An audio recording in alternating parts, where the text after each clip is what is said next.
ای خدا از سرکرون رو ببر، از جهان این شور و غوغا رو ببر. دشت ها را سر به سر گل پوش کن، رنگ زردی دشت و صحرا را ببر.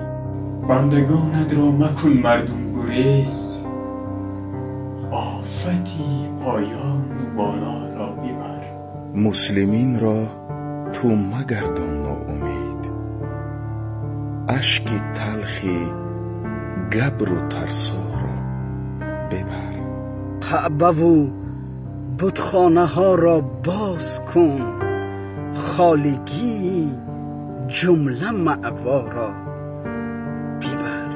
از کرانتین خلق را آزاد کن، این همه بازار و سودا را ببر. گرچه مایا بنده میرنده، لرزه این دست و این پا را ببر.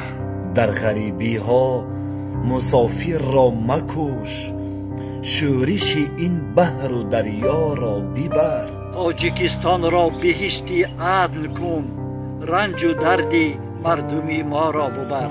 یا اله کن دعای ما قبول، آفتی بی مثل دنیا را ببر.